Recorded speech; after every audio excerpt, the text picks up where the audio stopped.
સમગ્ર ગુજરાત રાજ્યમાં ઠેર ઠેર 76મા વન મહોત્સવની ઉજવણી કરવામાં આવી રહી છે। તે અંતર્ગત ભુજ શહેર મધ્યે કચ્છ યુનિવર્સિટીના પ્રાંગણમાં 76મા વન મહોત્સવની ઉજવણી કરવામાં આવી હતી।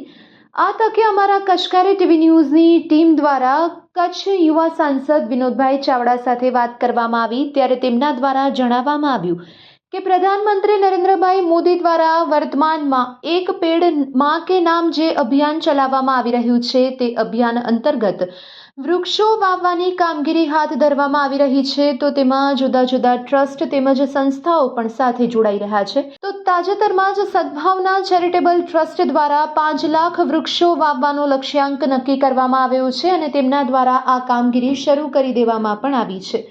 વધુમાં વિનોદભાઈ ચાવડા જણાવી રહ્યા છે કે આ તકે કચ્છ જિલ્લા પંચાયતના પ્રમુખ ઉપરાંત ધારાસભ્ય શ્રી, ખેડૂત મિત્ર, ભાજપના કાર્યકર્તા, હોદ્દેદારો તેમજ નાગરિકો બહોળી સંખ્યામાં ઉપસ્થિત રહ્યા હતા।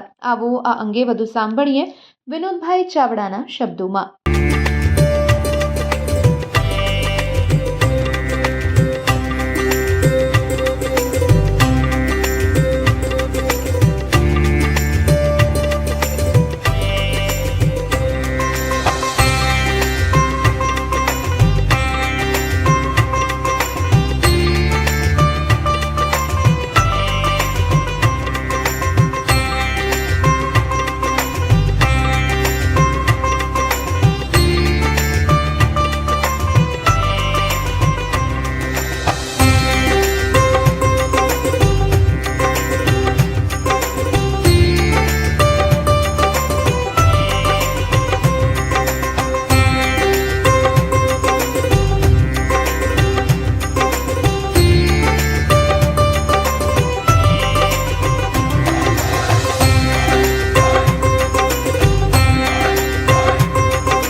કચ્છ જિલ્લાની અંદર ભુજ મધ્યે શ્યામજી કૃષ્ણ વર્મા યુનિવર્સિટીના પ્રાંગણમાં 76મા વન મહોત્સવનું આયોજન કરવામાં આવ્યું હતું।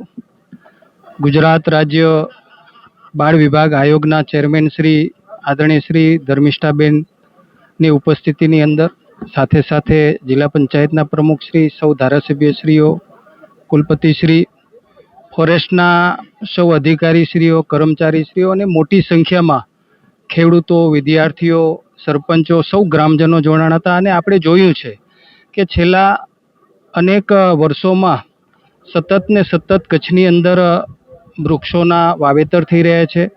આપણા દેશના વડાપ્રધાન શ્રી નરેન્દ્ર મોદી સાહેબ, જેણે એક સંદેશ આપ્યો છે કે એક પેડ માં કે નામ, અને જ્યારે એ રાજ્યના મુખ્યમંત્રી હતા ત્યારે પણ આ પ્રકારના કાર્યક્રમો થતા હતા અને લોકોની અંદર એક જાગૃતતા આવતી હતી। કચ્છને લાગે વળગે છે ત્યાં સુધી કિસાનો દ્વારા પણ મોટા પ્રમાણમાં અનેક હેક્ટરમાં ખેતી કરવામાં આવે છે।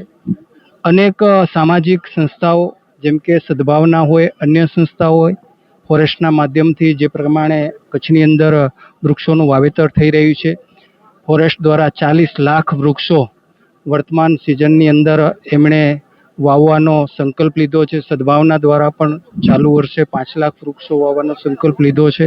ત્યારે હું તમારા માધ્યમથી બધાને વિનંતી કરું છું કે આપણે કચ્છની અંદર મોટા પ્રમાણમાં વૃક્ષો વાવીએ।